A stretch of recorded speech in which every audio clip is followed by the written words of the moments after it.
1 down Tilak Varma. നമ്മൾ ശ്രദ്ധിക്കാതെ പോവുകയാണ് അദ്ദേഹത്തിന്. ടീം ഇങ്ങനെ വിജയിക്കുന്നുണ്ടേ. ഈ കഴിഞ്ഞ 4 കളിയിൽ തിലക് വർമ്മയുടേതായിട്ടുള്ള ഒരു ഹെവി കോൺട്രിബ്യൂഷൻ എന്താണുള്ളത്? നിങ്ങൾ വിചാരിക്കരുത് ഇന്ത്യ ജയിച്ചിട്ടും ഞാൻ ഇങ്ങനെ ഇരുന്ന് ഇത്രയും കുറ്റം പറയുന്നത് എന്താണെന്ന് കേട്ടോ.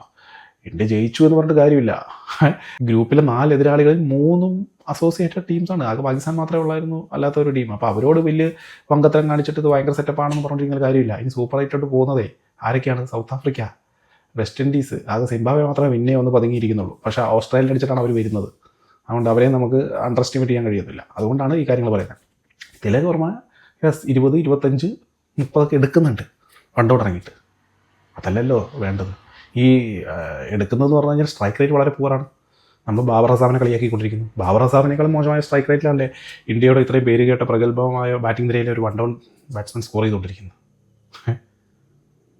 രക്ഷാപ്രവർത്തനം നമുക്ക് എല്ലാ കളിയിലും പറയാൻ പറ്റില്ല. ഓക്കെ, ഒരു കളിയിലൊക്കെ രക്ഷാപ്രവർത്തനം എന്ന രീതിയിൽ അത്യാവശ്യം സ്ട്രൈക്ക് റേറ്റ് കുറഞ്ഞാലും ഓക്കെ എന്ന് പറയാം. സൂര്യകുമാർ യാദവിനും സ്ട്രൈക്ക് റേറ്റ് കുറവാണെങ്കിലും അദ്ദേഹം ഒന്ന് ഫോമിലായി അടി തുടങ്ങി കഴിഞ്ഞാൽ സ്ട്രൈക്ക് റേറ്റൊക്കെ അതിൻ്റെ എത്തിക്കുവേ. പക്ഷേ ഇതൊന്നും നടക്കുന്നില്ല. ഇത് 20 ബോൾ 22, 22 ബോൾ 25, 28 ബോൾ 30 ഇതൊക്കെയാണ് തിലക് വർമ്മ എടുക്കുന്നത്. ഒരു ഇമ്പാക്റ്റ് കിട്ടുന്നില്ല.